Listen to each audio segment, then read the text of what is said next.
السلام عليكم ورحمة الله وبركاته.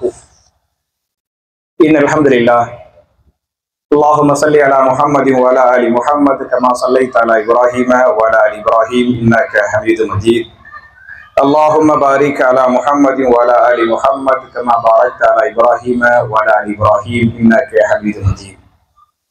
أعوذ بالله من الشيطان الرجيم. بسم الله الرحمن الرحيم.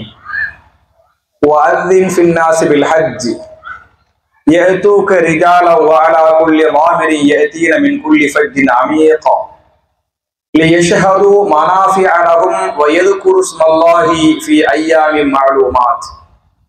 قال رسول الله صلى الله عليه وسلم بلغوا عني ولو آية. رواه البخاري. கண்ணியத்திற்குரிய சகோதர சகோதரிகளே, நாம் ஏற்றுக்கொண்ட இஸ்லாமிய மார்க்கம் ஒரு முழுமையான பரிபூர்ணமான அல்லாஹ்வுடைய மார்க்கம் என்பதை நாம் எல்லோரும் அறிவோம். நம்ம மார்க்கத்துல சொல்லப்படாத விஷயங்களே இல்லை என்று சொல்லும் அளவுக்கு எல்லா விஷயங்களையும் அல்லாஹ் சொல்லி காட்டுறான். அதுல என்னைக்கு அல்லாஹ் வானங்கள் பூமியை படைத்தானோ அன்றைக்கு மாதங்களை 12ஆக படைத்து விட்டதாக திருமறை குர்ஆன் பேசுகிறார். அந்த 12 மாதங்களில் 4 மாதங்கள் கண்ணியமான மாதங்கள் என்றும் அல்லாஹ் சொல்கிறான். நபிகள் நாயகம் ஸல்லல்லாஹு அலைஹி வஸல்லம் அந்த அல்லாஹ்வால் சிறப்பித்து சொல்லப்பட்ட, அல்லாஹ்வால் கண்ணியப்படுத்தப்பட்ட 4 மாதங்கள் எந்தெந்த மாதங்கள் சொல்றாங்க அப்படின்னு சொன்னா, துல்காதா என்று சொல்லக்கூடிய இந்த மாதம், நம்ம எல்லாம் இருக்கிறது துல்காதா மாதத்துல கடைசி பகுதியில் இருந்துகிட்டு இருக்கிறோம். துல்காதா என்று சொல்லக்கூடிய இந்த மாதமும், துல்ஹஜ் என்று சொல்லக்கூடிய அடுத்த வரக்கூடிய மாதமும், முஹர்ரம் என்று சொல்லக்கூடிய அதுக்கு அடுத்த மாதமும், புரியுதா? துல்காதா, துல்ஹஜ், அப்புறம் என்ன முஹர்ரம் அப்படிங்கிற இந்த 3 மாதங்களும், அதுக்கு பிறகு ரமலானுக்கு முந்திய மாதத்துக்கு முந்திய மாதம். ரமலானுக்கு முந்திய மாதம் உங்களுக்கு தெரியும் என்ன மாதம்? ஷஅபான். ஷஅபானுக்கு முந்திய மாசம் எந்த மாசம்? ரஜப். ஆக இந்த 4 மாதங்கள் துல்காதா, துல்ஹஜ், முஹர்ரம், ரஜப் ஆகிய 4 மாதங்கள் அல்லாஹ்வால் கண்ணியப்படுத்தப்பட்ட மாதங்கள் என்று அல்லாஹ் ரப்பல் ஆலமீன் திருமறை குர்ஆனில் சூரத்து தௌபா என்ற வசனத்தில் அல்லாஹ் பேசுகிறார்.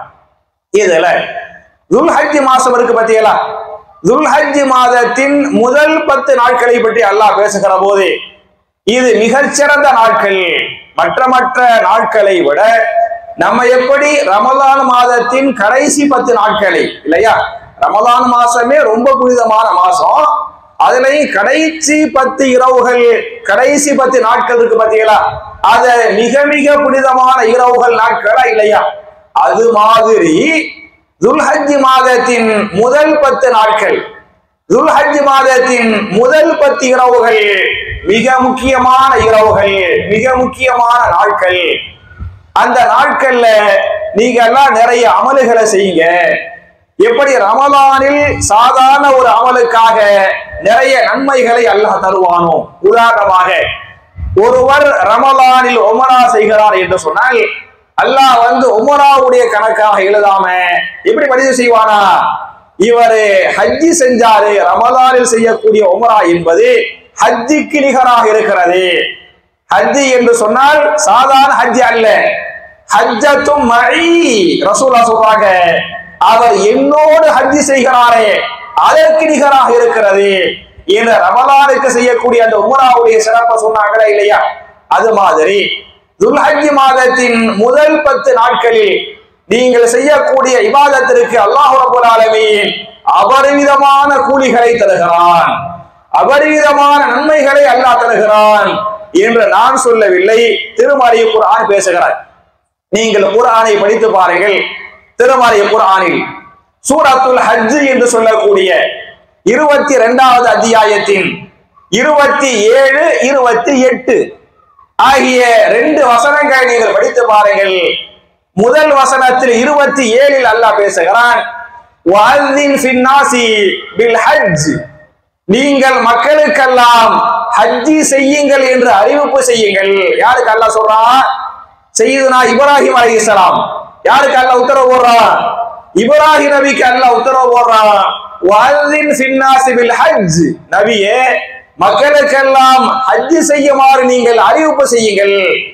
ஹஜ் செய்யுங்கள் என்று நீங்கள் அறிவிப்பு செய்தால் யதூக ரிஜாலன், மக்கள் எப்படிலாம் ஹஜ்ஜிக்கு கஷ்டப்பட்டு வருவாங்கன்னு சொன்னா யதூக ரிஜாலன், கால்களால் நடந்தே ஹஜ்ஜிக்கு வருவார்கள். வசதி வாய்ப்பு இல்லாதவங்க பல்வேறு தூரம் பல்வேறு நாடுகள் இருந்து என்ன செய்வாங்க? நம்முடைய முன்னோர்கள் எல்லாம் பல மாதங்களாக 6 மாசம் நடந்து போயிருக்கிறாங்க, 1 வருஷம் ஹஜ்ஜிக்காக நடந்து போயிருக்கிறாங்க. அதை பற்றி அல்லாஹ் பேசுகிறான். நீங்கள் ஹஜ்ஜிக்கு வாருங்கள் என்று சொன்னால் சில பேர் யதூக ரிஜாலன், கால்களால் நடந்தே ஹஜ்ஜிக்கு வருவார்கள். இப்படி சில பேர் என்ன செய்வாங்கன்னு சொன்னா வாலா குல்லி லாமிரி, மெலிந்து போன ஒட்டகம், ஒட்டகம் நல்ல ஒட்டகம் இல்ல, சவாரி செய்யக்கூடிய சக்தி உள்ள ஒட்டகமாக இல்லாமல் மெலிஞ்சு போன ஒட்டகமா இருந்தாலே அதுல கூட ஏறி ஹஜ்ஜிக்கு வருவாங்க. இப்படி சில பேர் மின் குல்லி ஃபஜ்ஜின் அமீர், வெகு தூரமாக இருக்கக்கூடிய பல்வேறு நாடுகளிலிருந்து பேசுவார்கள், ஹஜ்ஜிக்கு வருவார்கள் அப்படின்னு அல்லாஹ் சொல்லிவிட்டு ஏன் ஹஜ்ஜிக்கு போறாங்க ஹஜ்ஜி செய்யறாங்கன்னு சொன்னா லியஷ்ஹது மனாஃபிஅ லஹும், அதற்குரிய ஹஜ்ஜுக்குரிய மன்ஃபஅத்தை மக்கள் பெற வேண்டும். மன்ஃபஅத்னா என்ன? லாபம், நன்மை. மன்ஃபஅத்னா அரபில லாபம் அல்லது என்ன நன்மை.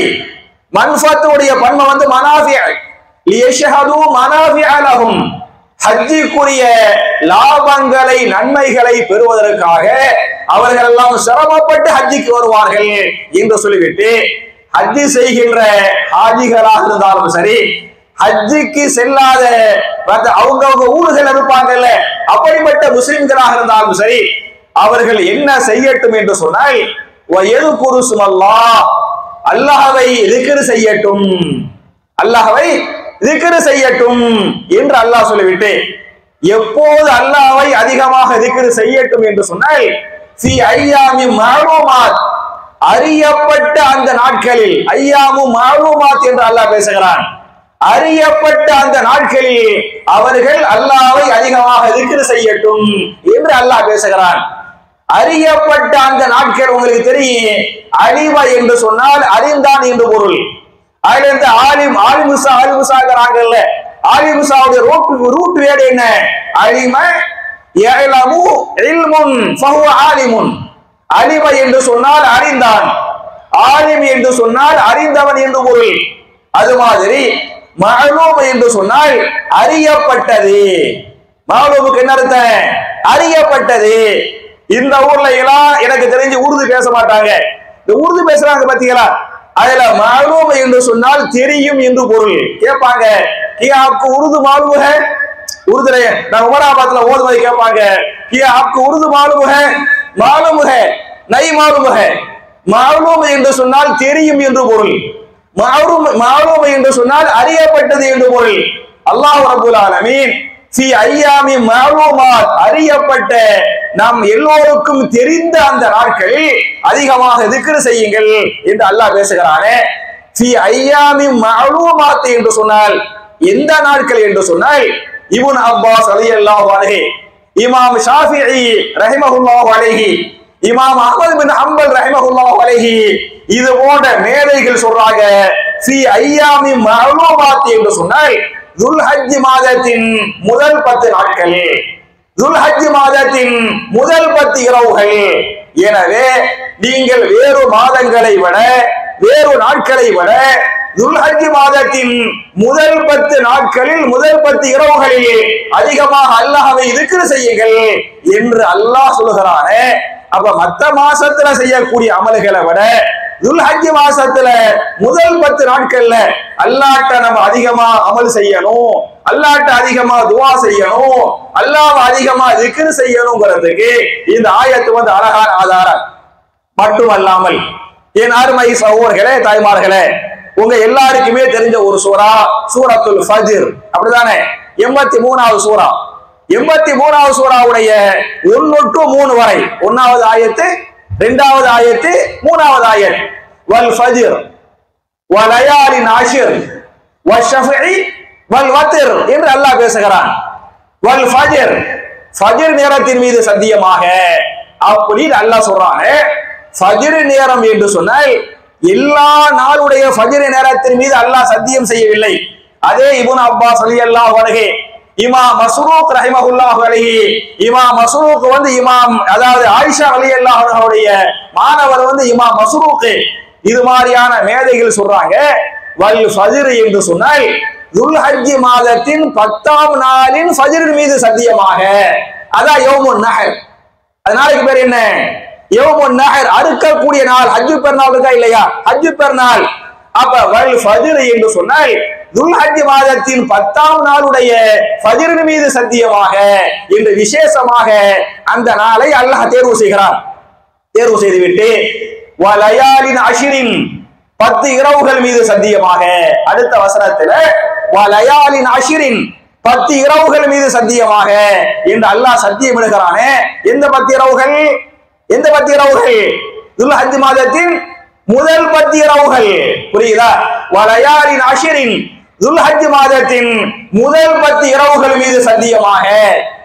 வஷ்ஷஃபி வல் வத்ரி, இரட்டை படையின் மீது சத்தியமாக, ஒற்றை படையின் மீது சத்தியமாக. ஷஃபூன் என்று சொன்னால் இரட்டை படை, வத்ரு வித்ரு ஒத்தப்படை. அப்ப வஷ்ஷஃபி வல் வத்ரி, இரட்டை படையின் மீது சத்தியமாக, ஒற்றை படையின் மீது சத்தியமாக என்று அல்லாஹ் பேசுகிறானே. அப்ப துல்ஹஜ் மாதத்தின் முதல் 10 நாட்கள், முதல் 10 இரவுகளுடைய இரட்டை படை, ஒற்றை படையின் மீது சத்தியமாக. நமக்கெல்லாம் ஒத்தப்படை இரட்டப்படைன்னு சொன்னா என்ன ஞாபகத்துக்கு வரேன்? ரமலான் மாசம் தான் ஞாபகத்துக்கு வரேன், கடைசி 10 தான் ஞாபகத்துக்கு வரேன்.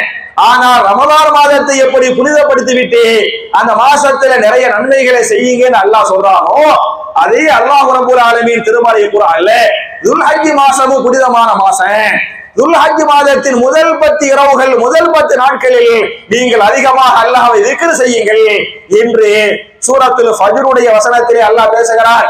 அதே மாதிரி பாத்தீங்களாக்க துல்ஹஜ் மாதத்தின் முதல் 10 நாட்களுடைய சிறப்பை பற்றி இமாம் புகாரி தன்னுடைய சஹீஹுல் புகாரியின் 969வது ஹதீஸ், சஹீஹுல் புகாரி ஹதீஸ் நம்பர் என்ன? 969வது ஹதீஸாக இமாம் புகாரி இந்த ஹதீஸை பதிவு பண்றாங்க. ஒரு நாள் நபிகள் நாயகம் ஸல்லல்லாஹு அலைஹி வஸல்லம் சஹாபாக்களை ஒன்று கூட்டினாங்க. சஹாபாக்களை ஒன்று கூட்டி சஹாபாக்களுக்கு சொன்னார்கள், என் அருமை சஹாபாக்களே, மல் அமலு ஃபி அய்யாமின் அஃதல மின்ஹா ஃபி ஹாதல் அஷ்ர், துல்ஹஜ் மாதத்தின் முதல் 10 நாட்களில் ஒருவர் அமல்களை செய்கிறாரே, அந்த அமலுக்கு அல்லாஹ் கூலிகளை, நன்மைகளை கொடுக்கிறானே, அதற்கு நிகரான நன்மைகளை வேறு மாதத்தில் அமல்கள் செய்கிறாரே அவருக்கு அல்லாஹ் கொடுக்க மாட்டான். ஹதீஸ் புரியுதா? துல்ஹஜ் மாதத்துடைய முதல் 10 நாட்கள்ல, முதல் 10 இரவுகள்ல சாதாரணமான அமல்களை செய்கிறாரா இல்லையா, அவருக்கு தரக்கூடிய நன்மைகளை வேறு மாதங்களில் பெரிய பெரிய இபாதத்து பண்றாரே அவருக்கு அல்லாஹ் கொடுக்க மாட்டான் அப்படின்னு ரசூலுல்லாஹி ஸல்லல்லாஹு அலைஹி வஸல்லம் சஹாபாக்களுக்கு சொன்னாங்க.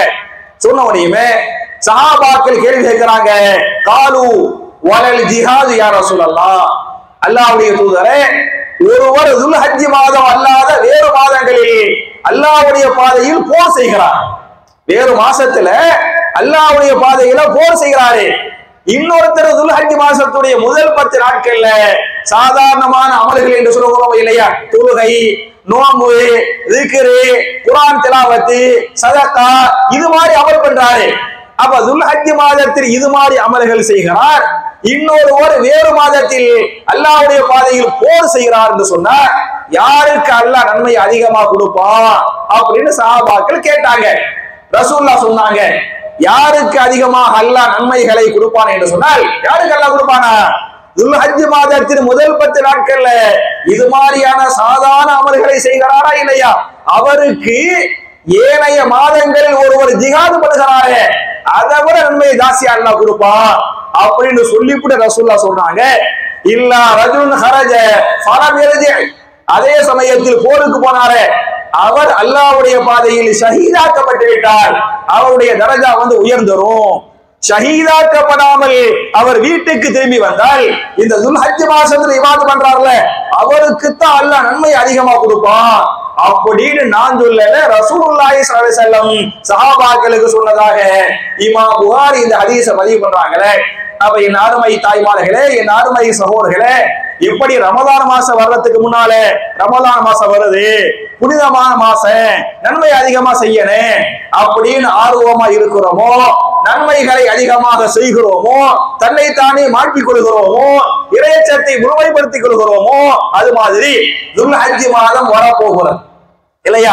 துல்ஹஜ் மாதம் வரப்போகிறது. அதுல 1 to 10 வரை என்ன செய்யணும்? நன்மைகளை ரமதான் மாசத்தில் செய்கிறோம் இல்லையா?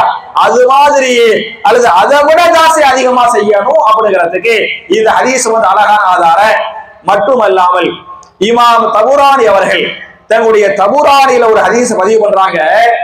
ரசூலுல்லாஹி ஸல்லல்லாஹு அலைஹி வஸல்லம் சஹாபாக்கள்கிட்ட துல்ஹஜ் மாசத்துல நீங்க இபாதத்துகளை அதிகமா செய்யுங்க, உங்களுக்கு அல்லாஹ் நன்மைகள் அதிகமா தருவான் அப்படின்னு சொன்னாங்களா இல்லையா?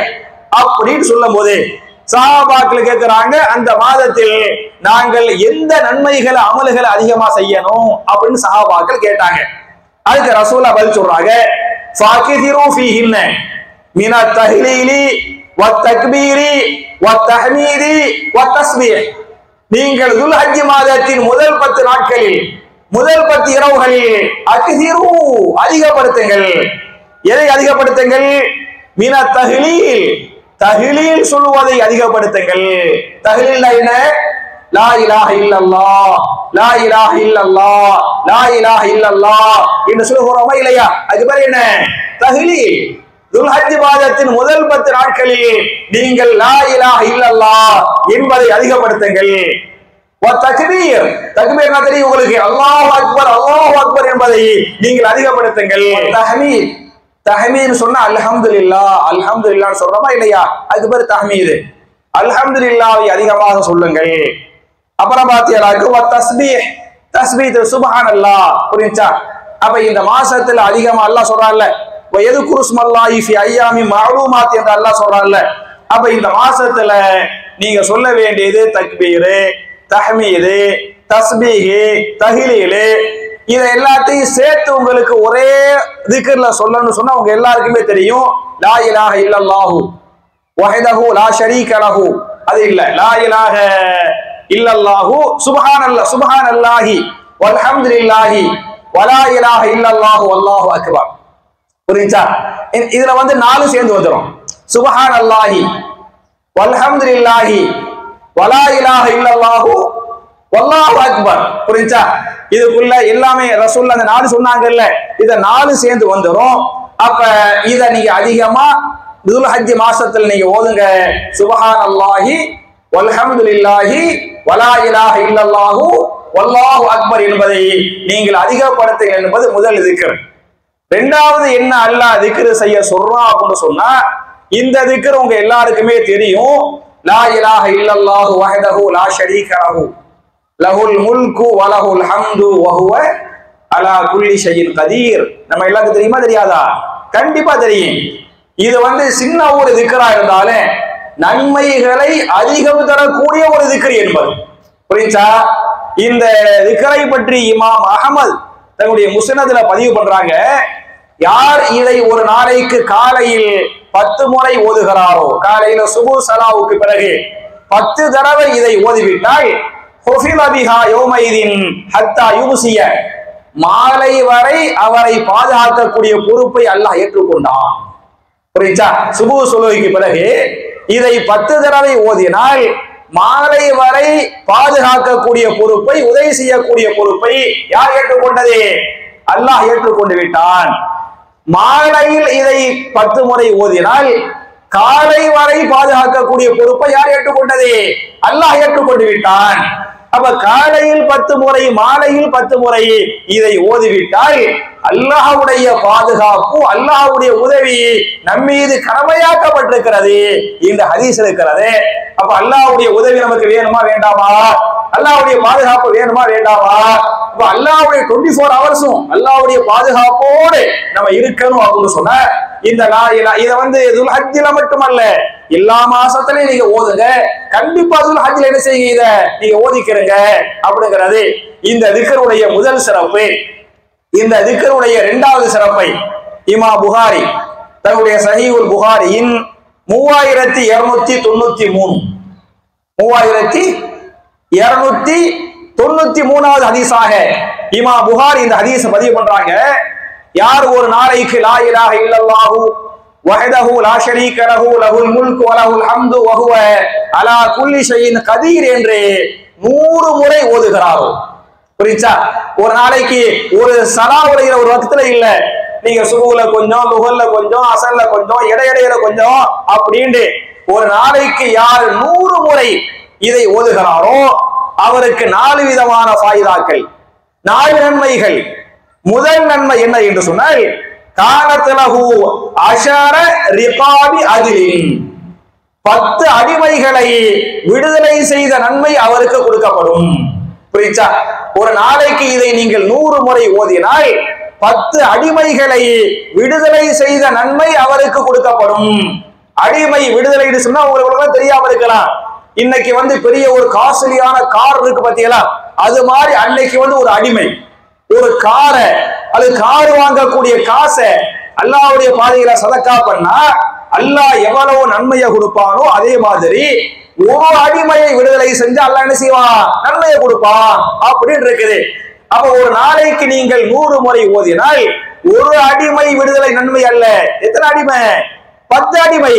2ஆம் நாள் ஓதுறிய 20 அடிமை, 10 நாள் ஓதுறிய எத்தனை அடிமை? 100 அடிமை. இப்படி முதல் ஃபாயிதா, உங்களுக்கு 10 அடிமைகளை விடுதலை செஞ்ச கூலி அல்லாஹ் கொடுப்பான் அப்படின்னு ஹதீஸ் வருது.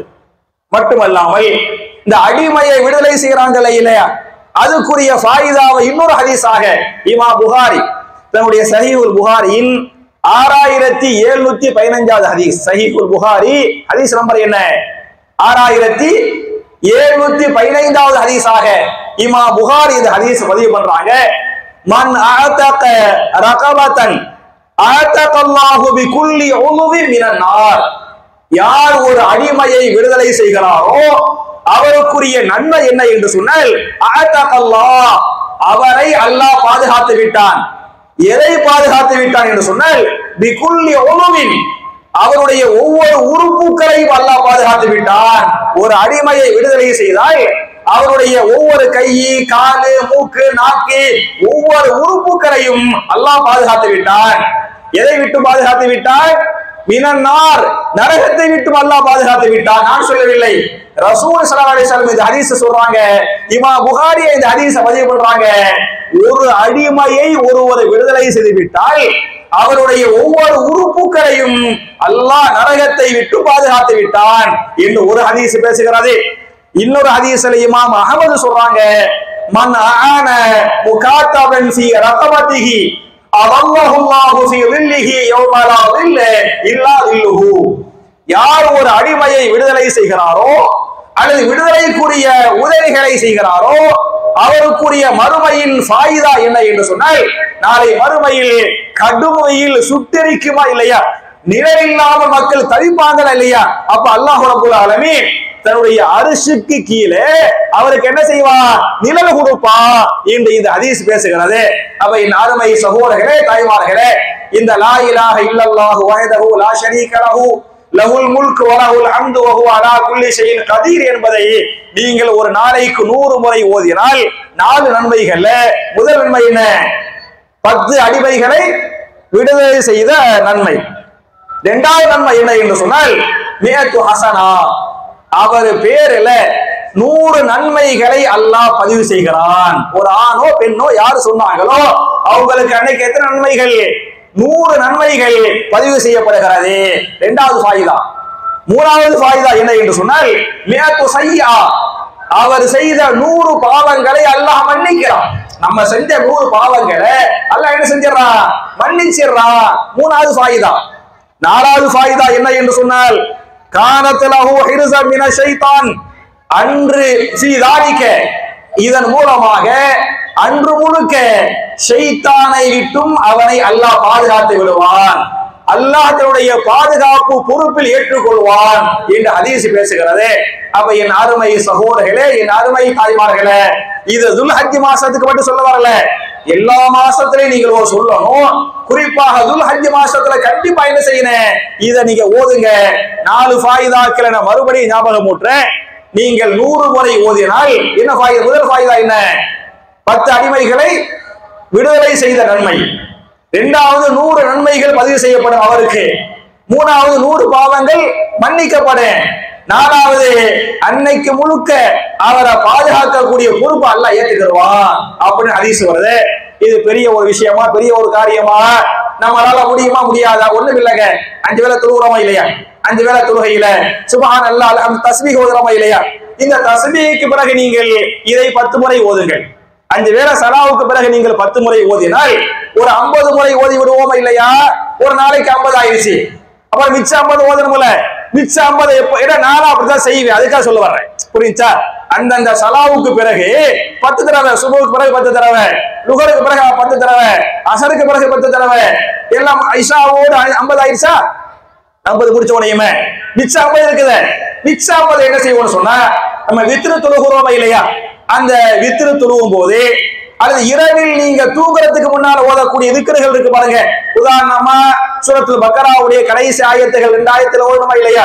ஆமன ரசூல் அந்த ஆயத்துகளை நீங்கள் ஓதிவிட்டு, அதே மாதிரி ஆயத்துல் குர்சி அல்லாஹு லா இலாஹ இல்லா ஹுவல் ஹய்யுல் கய்யூம் என்று சொல்லக்கூடிய இந்த ஆயத்துல் குர்சி ஓதிவிட்டு, அதே மாதிரி சுப்ஹானல்லாஹ் அல்ஹம்துலில்லாஹ் அல்லாஹு அக்பர் என்ற இந்த அதுகாரங்களை ஓதிவிட்டு, முடிந்தால் சூரத்துல் முல்க் இருக்கு பாருங்க, தபாரக்கல்லதி பீதிஹில் முல்க், அதை நீங்கள் முடிந்தால் ஓதிவிட்டு, அதே மாதிரி சூரத்துல் இக்லாஸ், சூரத்துல் ஃபலக், சூரத்துல் நாஸ் இவைகளை நீங்கள் ஓதிவிட்டு தூங்குறதுக்கு முன்னால அந்த விடுபட்ட 50 இருக்கு பாத்தீங்களா, அந்த விடுபட்ட 50ஐ நீங்கள் ஓதிட்டு தூங்கி பாருங்க.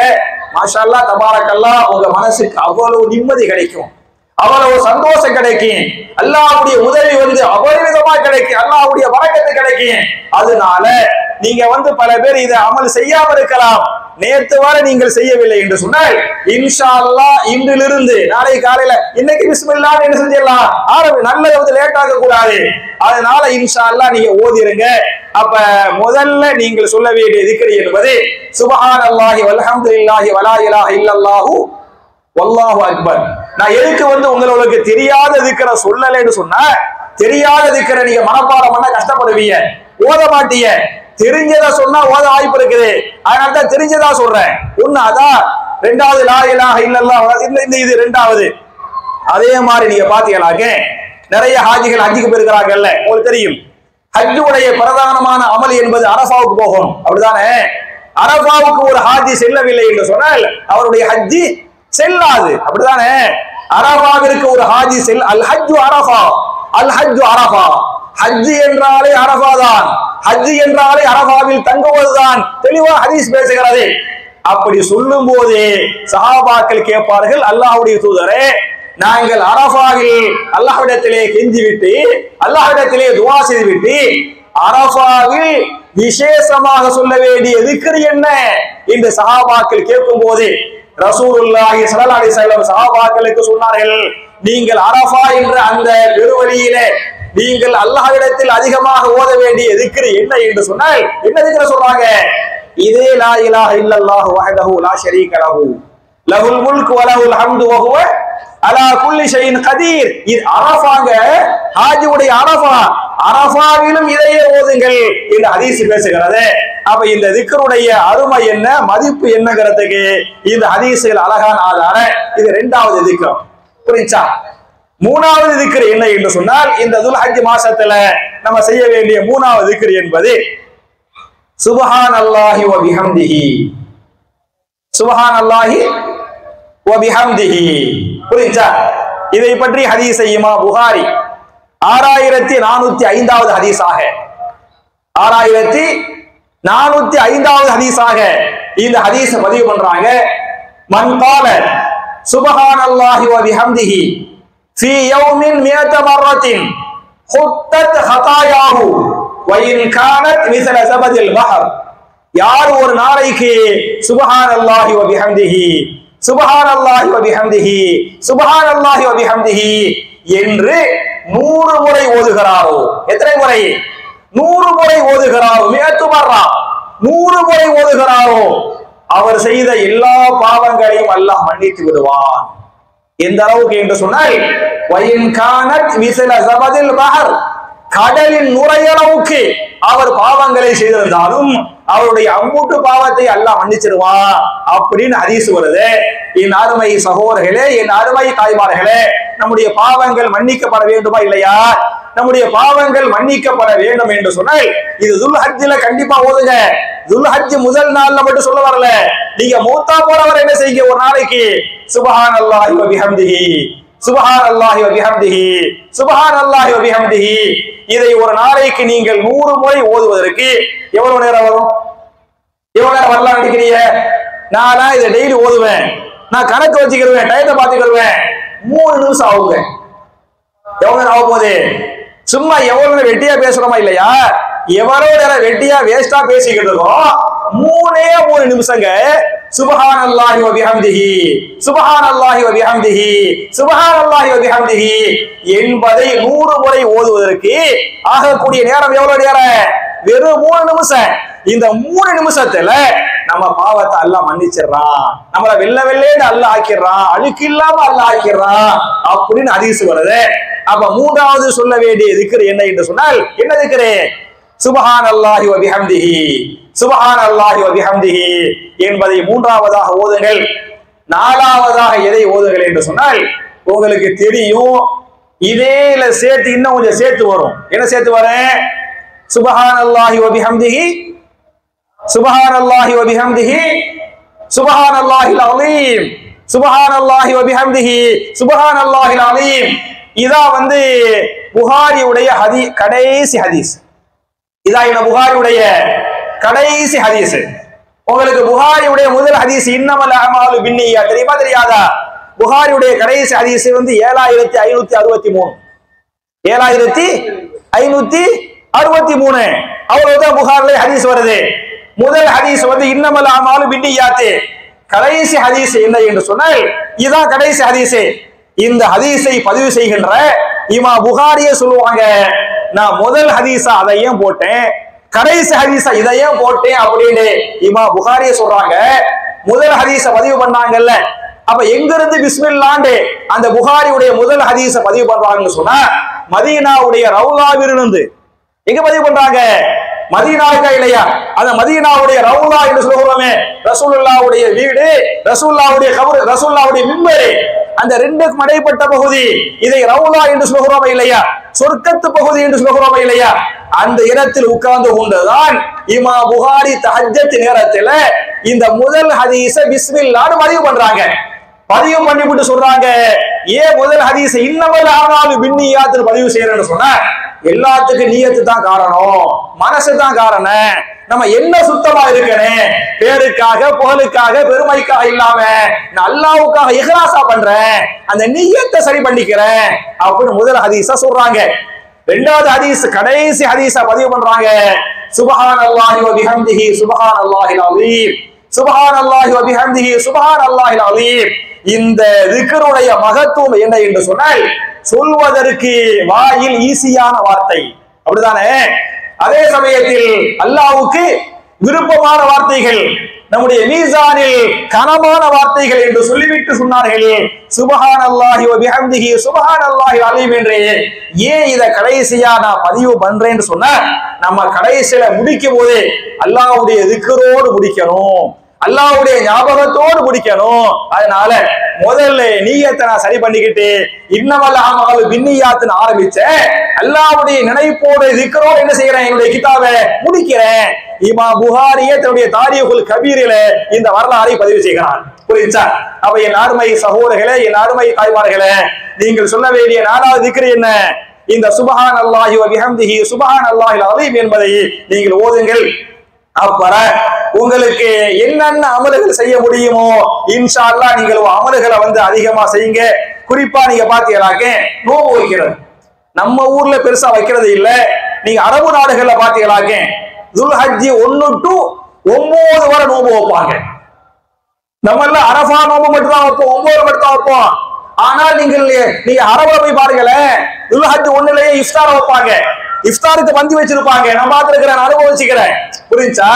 அதனால உங்களுக்கு முடிந்தால் துல்ஹஜ் 1 9 வரை என்ன செய்யுங்கள், நீங்கள் நோன்பு வையுங்கள்.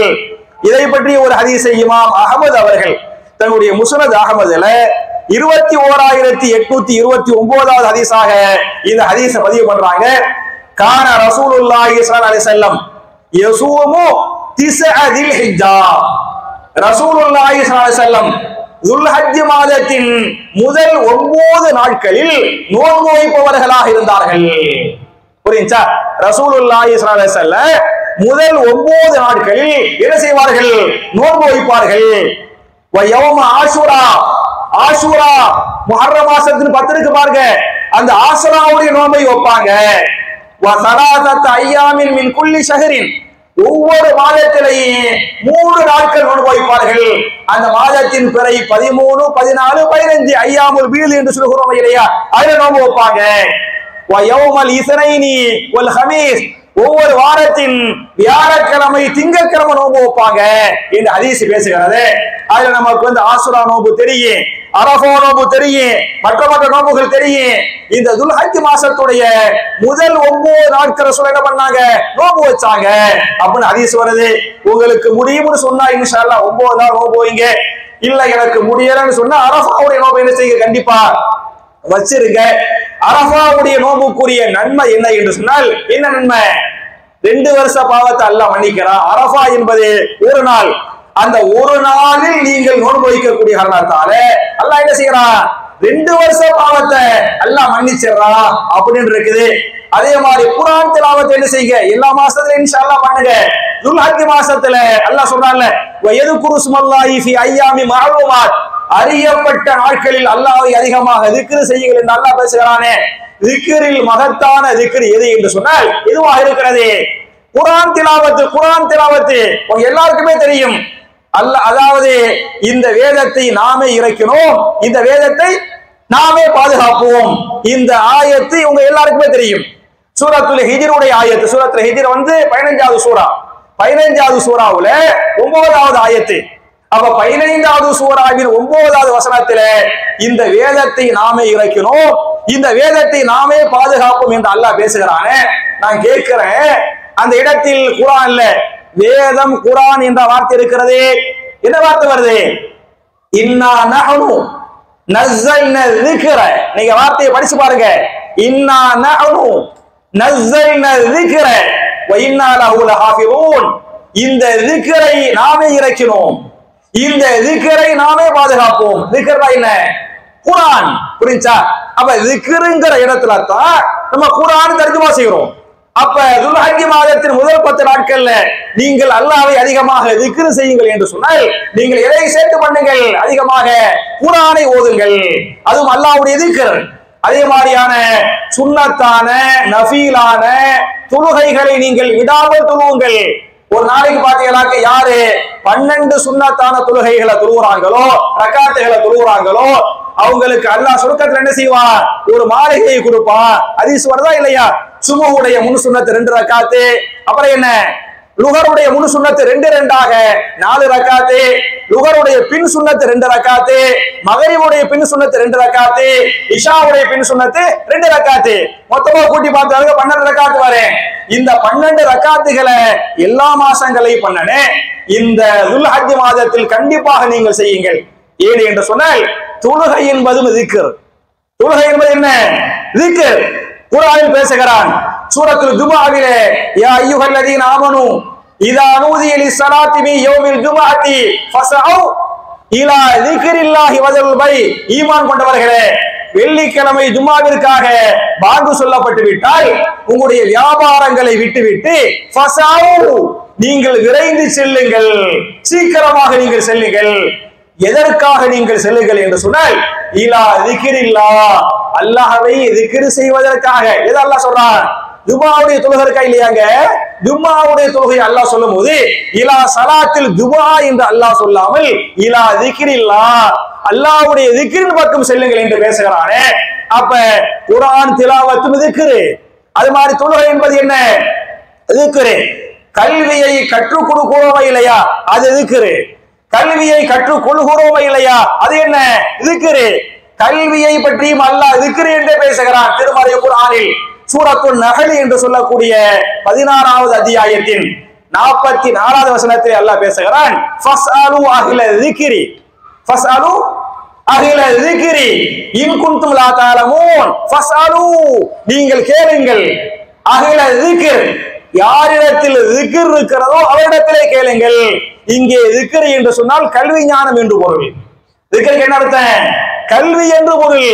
உங்களுக்கு ஒரு விஷயம் தெரியவில்லை என்று சொன்னால் யாருக்கு அந்த விஷயம் தெரிகிறதோ, அந்த இல்மு அந்த கல்வி ஞானம் இருக்கிறதோ அவர்கள் போய் கேட்டு தெரிஞ்சுக்கிறீங்க அப்படின்னு இல்மை பற்றி அல்லாஹ் பேசுகிறானே.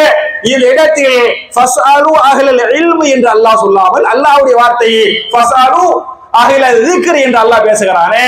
அப்ப இந்த அருமை சகோதரர்களே, குர்ஆன் ஓதுவதாக இருந்தாலும் சரி, அதே மாதிரி கல்வியை கற்றுக் கொடுப்பதாக இருந்தாலும் சரி, கல்வியை கற்றுக்கொள்வதாக இருந்தாலும் சரி, அது மாதிரி நான் சொன்ன இந்த லா இலாஹ இல்லல்லாஹ் சுப்ஹானல்லாஹ் அல்ஹம்துலில்லாஹ் இது மாதிரி திக்ருகளாக இருந்தாலும் சரி, இவைகள் எல்லாமே திக்ருகள். இந்த திக்ருகளை நீங்கள் எல்லா மாதங்களையும் செய்யணும். குறிப்பாக துல்ஹஜ் மாசத்துடைய முதல் 10 நாட்கள்ல கண்டிப்பாக நம்ம எல்லாரும் என்ன செய்யணும்? இன்ஷா அல்லாஹ் செய்யணும்.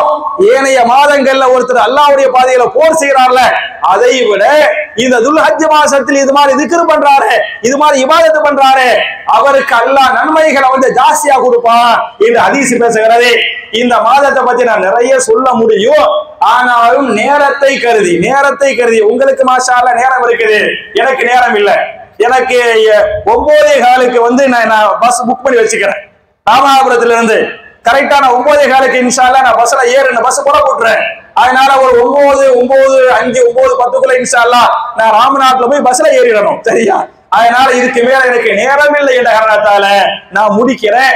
சுருக்கமா ஒரே ஒரு செய்தியை சொல்லி முடிக்கிறேன். துல்ஹஜ் மாதத்தின் முதல் 10 நாட்கள் எந்த அளவுக்கு சிறந்தது என்று சொன்னால், இமாம்களுக்கு மத்தியில சில இமாம்கள் சொல்றாங்க, ரமலான் மாதத்தின் கடைசி 10 நாட்கள் சிறந்ததா, துல்ஹஜ் மாதத்தின் முதல் 10 நாட்கள் சிறந்ததா அப்படின்னு எங்களுக்கு சந்தேகமா இருக்குது. புரியுதா? இப்ப ரமலான் மாதத்தின் கடைசி 10 நாள் ரொம்ப சிறந்தது, லைலத்துல் கத்ர் அன்னைக்கு தான் இருக்குது. அப்ப அதுக்குள்ளதான் இருக்குது. அதற்கு நிகராக பல இமாம்கள் பல முஹத்திதிகள் சொல்லிருக்கிறார்கள்.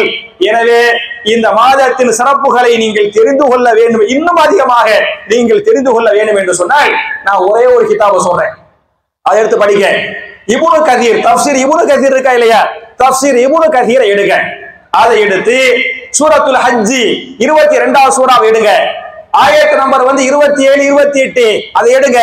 அந்த 2 ஆயத்துடைய தர்ஜுமாவை படித்து விட்டு நீங்க தஃப்சீரை கீழே படிச்சு பார்த்தீங்களாக இன்னும் நிறைய செய்திகளை இமாம் இப்னு கதீர் அவர்கள் துல்ஹஜ் மாதத்தின் முதல் 10 நாட்களுடைய சிறப்புகளை நிறையவே பதிவு கொண்டிருக்கிறாங்க.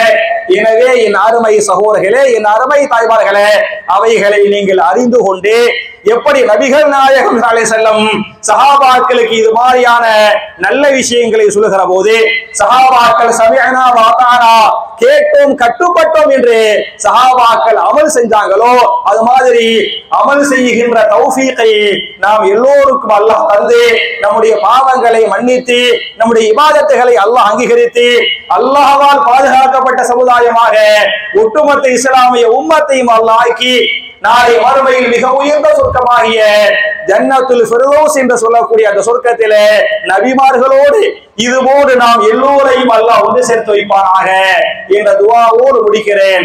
ரப்பனா ஆத்தினா ஃபித் துன்யா ஹஸனத்தன் வ ஃபில் ஆখিরাতি ஹஸனா வ கினா அஸாபன் நார் வ ஆகிரு தஅவானா அல்ஹம்துலில்லாஹி ரப்பில் ஆலமீன். அஸ்ஸலாமு அலைக்கும்.